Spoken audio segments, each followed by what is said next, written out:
விரிவுரையாளர் இந்த தொண்டாமுத்தூர் அரசு கலைக்கல்லூரியில் நாங்கள் கௌரவ விரிவுரையாளர்கள் இந்த கல்லூரி தொடங்கினதுலேருந்து நாங்கள் தான் இந்த கல்லூரியில் இருக்கிறோம்.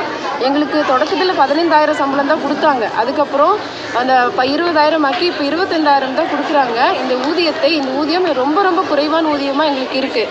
Madurai high court, Chennai high court, UGC எங்களுக்கு 57,700 சம்பளம் கொடுக்கணும்னு சொல்லியிருந்தாங்க. அந்த ஊதியத்தை அரசாங்கம் தன்னுடைய தேர்தல் அறிக்கையிலையும் சொல்லிச்சு, சட்டப்பேரவையிலையும் சொல்லிச்சு, எங்களுக்கு அதை கொடுத்துருவோம் அப்படின்னு சொல்லி. இது வரைக்கும் அந்த ஊதியம் எங்களுக்கு வரவே இல்லை. இது இல்லாமல் இறந்து போன ஊழியர்கள் எல்லாம் இருக்கிறாங்க, அரசு கௌரவ விரிவுரையாளர்கள். அவங்களுக்கு ஒரு பைசா கூட இழப்பீடு கொடுப்பதே இல்லை. அவங்களுக்கு ஒரு 25 லட்ச ரூபாய் இழப்பீடு கொடுக்கணும் அப்படிங்கிறத நாங்கள் கேட்டுகிட்டே இருக்கோம். 11 மாதம் தான் சம்பளம் தராங்க. 12வது மாதம் எங்களுக்கு ஊதியமே கிடையாது. அதனால் அந்த 12வது மாதம் மே மாதமும் எங்களுக்கு ஊதியம் கொடுக்கணும் அப்படிங்கிறத கேட்டுக்கிறோம். அதே போல் இஎஸ்ஐ, பிஎஃப் அதுவும் எங்களுக்கும் வேணும். நிரந்தர பேராசிரியர்களுக்கு இணையாக நாங்களும் வேலை செய்கிறோம்.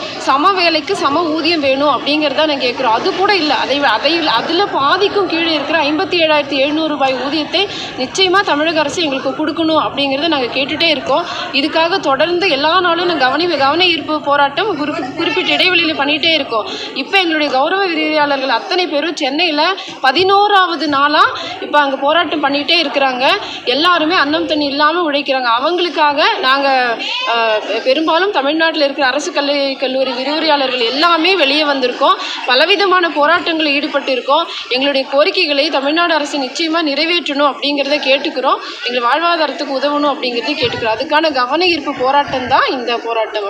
நாங்கள் பணி புறக்கணிப்பு போராட்டமாக இருக்கோம். இது வரைக்கும் வாயில் முழக்க போராட்டம் பண்ணியிருந்தோம். கண்ணை கட்டிக்கிட்டு போராடினாங்க. சென்னை நோக்கிய பயணம் இருந்தது.